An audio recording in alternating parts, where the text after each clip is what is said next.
think of this building just walking in for the first time? Pretty cool. Technology is off the chain. All the player amenities are super nice. Locker room, stuff like that. Got to take a trip up the wall. It's pretty nice. But I think they did a good job. They seen kind of what's new in the world and kind of try to put it all into one. You walk all the way up? Is that like getting a workout in? Or? Yeah, I tried to run as much as I could, and I probably got like 3/4 of the way, and tired me out. But yeah, it's nice. It's a crazy view from up there if you get to go up there. What are some of like something that maybe we wouldn't notice that is a player amenity where you're like, this is cool or this is a little better than? Most arenas don't have like hot tub, cold tub for players. I know ours does, Phillies does, Utah's, and now here. So I think that's pretty cool that they have that for the visiting players. Have you seen any of the videos of the fans at the wall, and do you think it could be a factor at all for you guys?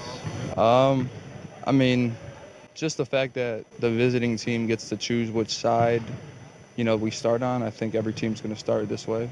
So I think it's just more for an atmosphere purpose, encourage them to stand the whole time. So I think it's more so for the atmosphere than more so like distracting for free throws, stuff like that. How do you practice free throws like middle of the season? Because obviously you guys team-wide, your guys' numbers are a little down right now, free throw percentage-wise. Like, how do you think that needs to improve, and what do you personally do as far as that goes? I mean, obviously it needs to improve just from a numbers perspective, but I also don't think, a lot of us don't really get to the line, like that. And so for our personal percentages, like I'm 8 for 12 this year. Like I've only shot 12 free throws in 12 games. And so even Steph, he doesn't shoot a lot, but he shoots a high percentage. So I think it's about, especially in the middle of the season, like when you're doing your individual work, fitting them in where you fit them in and when you're fatigued. So I think that's the most common place you get them in the game. I don't think we've talked to you since you got the mask off. How has that been? How much of a relief has it been to not have to wear the mask? Shooting 40% from three and 100 from the line, so I'll take it. But yeah, it's been good. Felt like I played well with it off, but I'm just happy I don't got to wear it. How does your game feel just overall right now? Feels good. I mean, the last 3 games I've been, minus in the plus-minus category, which is unlike myself. But I think last game compared to the previous 2, just felt like myself out there playing with energy. The numbers I think will always shake out to whatever they're going to be, and I think I'll get to where I want to be. Obviously, we're only 12 games in the season, so I'm not really concerned about that. But it just bringing effort and energy is what I hang my hat on. You mentioned the 2 games prior that you were talking about indecisiveness that he hadn't seen from you in a while, and then an aggressiveness in the last game. I mean, what's that balance? Yeah, I think those two games, OKC and Dallas, I think kind of were carryovers of the fatigue I was feeling from the road trip, and I had to sit out. So I think there was a little carryover from that. But I think we talked, me and Steve, me and Mike, we talked, and just coming out and be myself is the best version of me, and not trying to play, for everybody else, but understand like what I bring to the table and how positive that it impacts our team. You mentioned the fatigue. I mean, did you kind of figure out what happened on the road trip? Like what? No, we didn't figure it out. We're still actually trying to figure it out right now. But I mean, I played well on when did we just play? Friday, and I felt like my energy was good. So as long as that continues, that's all I really care about. Hey, Steph's obviously Steph, but how has he been as a leader compared to last year, just amid all the different moving pieces with the roster? Yeah, I mean, Steph's always going to be Steph. He's probably the number 1 star in the league that everybody wants to play for.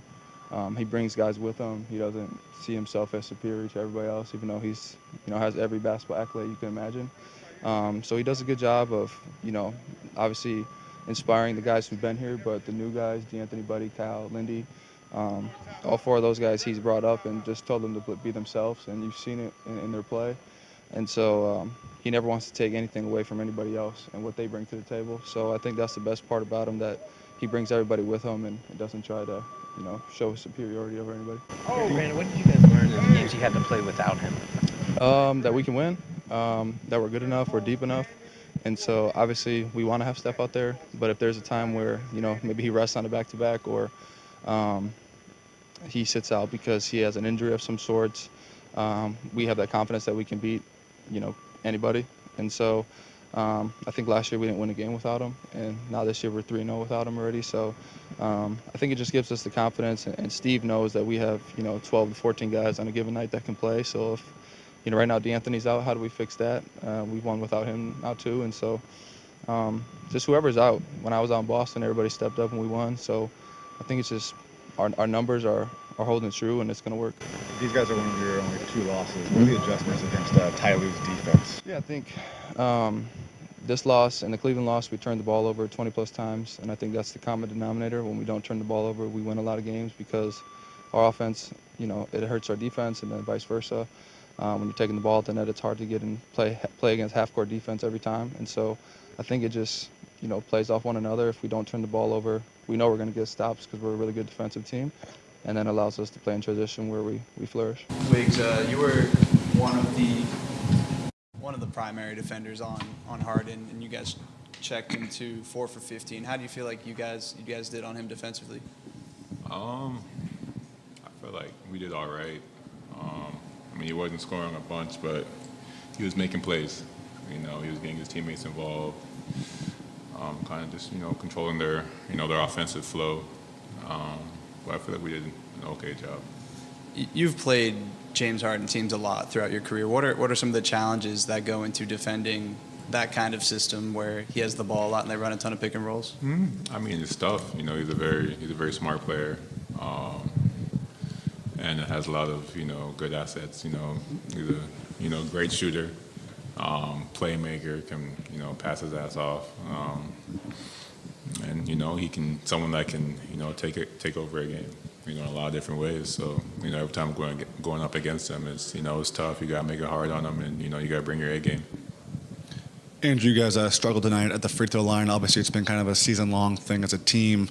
What are your thoughts on that, and what has helped you maybe get in a rhythm in the past from the free throw line? Repetition. That's the best thing for it. Just, getting in the gym and getting shots up. Feeling good about yourself so you feel good in the game. What kind of challenges do the Clippers have they presented to you guys defensively with the way they've been guarding? They're aggressive defenders. They try to take you out of your first and your second option. They're physical. Hey Andrew, so what stand out to you the most to the new arena that shocked you or surprised you? It's an amazing arena. It's an amazing arena from, all the, the locker room's amazing, especially for a visitor's locker room. But I think the best thing are the people are very nice. People are very nice. The way they talk, the way they greet you, before, after the game, the people were very nice people. This was one of your best offensive nights of the year so far. Where would you say your game is at on that end of the floor right now? It's coming along. It's not where I want it to be, but keep working towards it. Keep getting the reputation. Keep getting the reps up, and I know it'll come.